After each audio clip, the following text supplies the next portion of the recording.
my name is Sophia. I'm a marketing media manager at Tasio Consulting, and I'm Russian. It is a vital fact for this issue. So I'm so excited to record this market tidbits because the topic is the today's Chinese market for Russian products and cultural exports. Before I start, a few formalities. Make sure to subscribe so you don't miss out on our future videos. Also, your likes and comments provide invaluable support that motivates us to keep creating free content for you. In addition, we will respond to any questions you might have in the comment section. Since China is one of the key trade partners of Russia nowadays, I'd like to start with an overview of trade relationships between China and Russia. In 2019, China was Russia's leading import origin and export destination, and the trade volume between these two countries hit a record of over 107 billion US dollars. In the first half of 2020, the export value of goods from Russia to China reached 23.7 billion US dollars, a 12% decrease from the same period in 2019. In 2020, the share of oil was decreasing, but due to the growth in exports of non-primary products to China, in general, exports were growing. So sales of fish and seafood showed growth.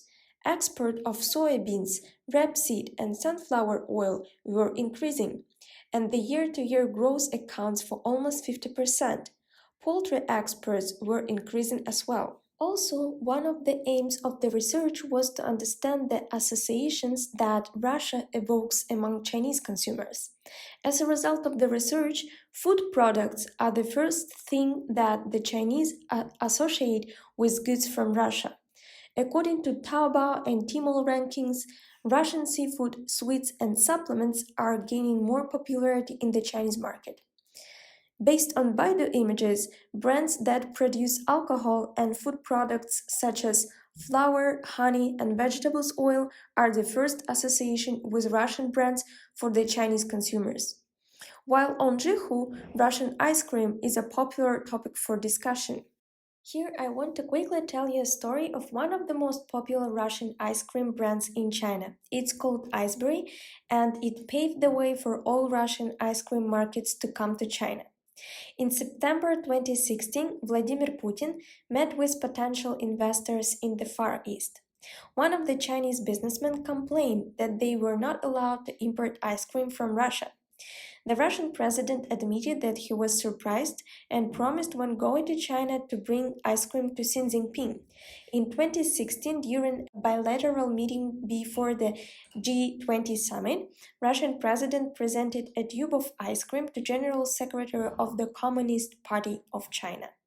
As a result, in the very beginning of 2018, Iceberry presented almost 30 varieties of ice cream to the Chinese market at the Russian trade mission in China.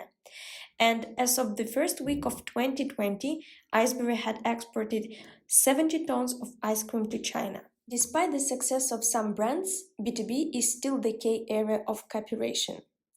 Chinese factories are in need of Russian materials, and non-mineral resources are becoming a more important area of Russian exports to China.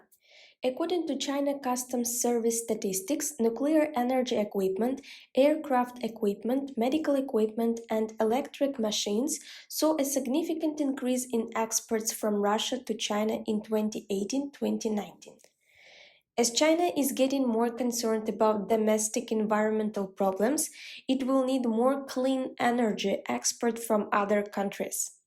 That is why atomic equipment and forestry are increasing their positions in Russian exports to China.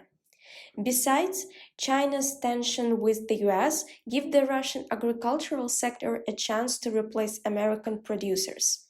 Let's talk about B2C sectors now. There are 3 key retail channels for Russian goods in China. One of them is tourism. Here are some tendencies about tourism we noticed during the research. Firstly, the tourism destinations of Chinese travelers in Russia is no longer limited to Moscow and St. Petersburg. Chinese tourists come to Russia for a unique vacation. For instance, they try to experience the so-called snow travel in the Arctic. Secondly, we observed a change in the structure of expenses towards entertainment. So, young Chinese tourists tend to prioritize experience, theaters, museums, ballet, over shopping. As for shopping, the most popular goods purchased in Russia are amber and cosmetics.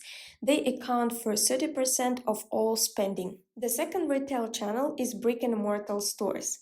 Most brick and mortar retail stores are located in cities close to the Russian border.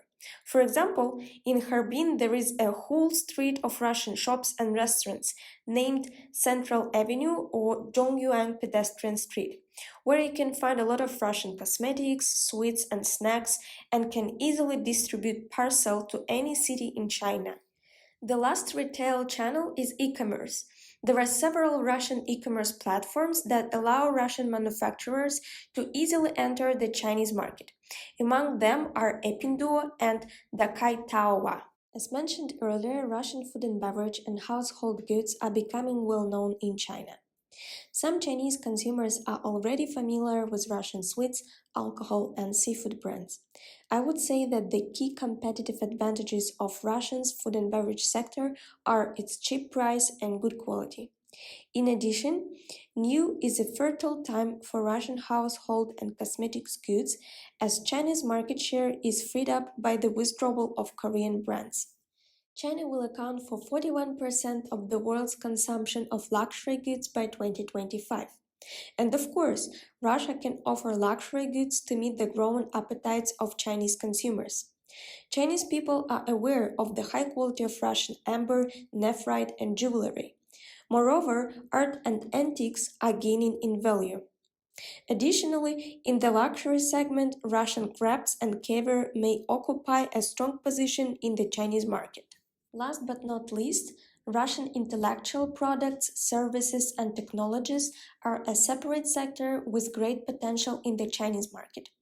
Based on Anastasia Tarasevich, CEO at Epinduo, IT projects related to entertainment are doing well today and have great prospects. For example, the Russian military-themed game War Thunder. Tencent got the right to distribute this game in China and they adapted it for the local market. To sum up, Russian gaming technology could have a big future in China's massive market. In conclusion, based on our research, I would like to give this friendly advice to all Russian brands planning to enter the Chinese market. So, Russian companies need to pay more attention to marketing, brand adaptation, and brand awareness. To add value to the goods, as well as form nice brand reputation, it is necessary first to inform Chinese consumers about the modern nature of Russia, and second, replace the established stereotypes from the Soviet Union era. For this, Russian brands should start investing in Chinese market research, branding, packaging, and promotion. On top of that, Russian brands can increase awareness and networking through participation in commodity fairs. Besides, firms can use bonded warehouses or zones to decrease the tax burdens and simplify the procedure of entrance to the local market. To learn more about Chinese consumers and China market entry strategies, you can find our blog at tasyaconsulting.com or follow us either on WeChat or LinkedIn. All the links can be found in the description.